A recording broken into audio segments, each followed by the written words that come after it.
Bonjour, bienvenue sur Cocotte TV pour une nouvelle vidéo. Alors aujourd'hui, pas vraiment de présentation puisque nous étions en train de désosser le Deepcool Quad Stellar qui est ici. On s'est dit pourquoi on ne testerait pas rapidement le RGB avec l'application qui est là. Donc la connexion se fait via Wi-Fi, il faut connecter le téléphone au Wi-Fi, il va scanner, il va trouver le Quad Stellar ou bien DMF 120, les ventilateurs dont nous avions déjà parlé.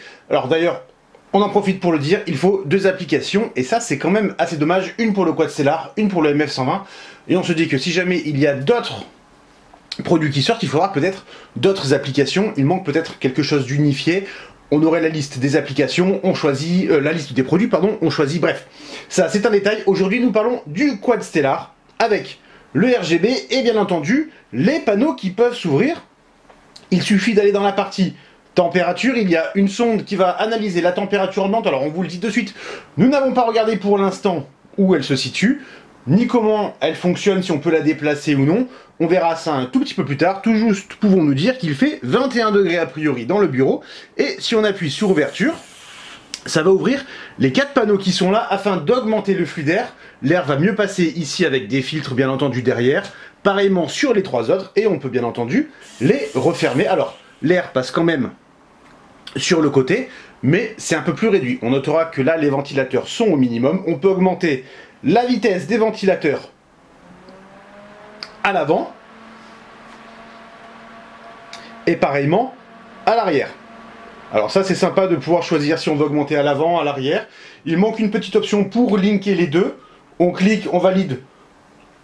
Tout se change d'un coup. Alors ça c'est vraiment du détail, l'application peut être emmenée à évoluer par la suite, elle reste quand même relativement bien faite. Et ensuite sur la partie éclairage, donc là il y a pas mal de choses, nous sommes sur le mode Rainbow, on peut se mettre sur le mode statique par exemple, ici nous sommes en rouge. On peut choisir de contrôler juste une seule couleur, donc par exemple nous allons passer en vert sur ce qu'ils appellent le LED 4, alors il y a juste une petite chose, on met l'écran, ici nous avons logo et back, le logo on va le passer en bleu, donc on voit bien que le logo passe en bleu, et en fait, si on regarde au niveau de l'application, ce n'est pas le logo, c'est l'arrière-plan. C'est ce qu'il y a derrière le logo qui change de couleur. Ce n'est pas le cas, il y a un petit défaut. Si on met, par exemple, le back en jaune, donc là on voit nous avons le logo qui est en jaune, mais il ne se passe absolument rien sur le système d'éclairage, donc on verra avec Deepcool ce qu'il en est à ce niveau-là.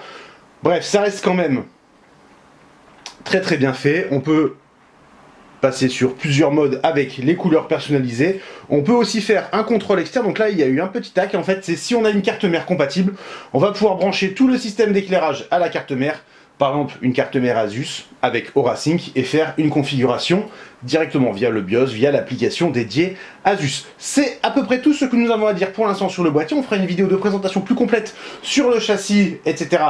plus tard, c'était juste histoire de passer un peu de temps avec le produit en attendant le test. On vous souhaite une très bonne journée à tous.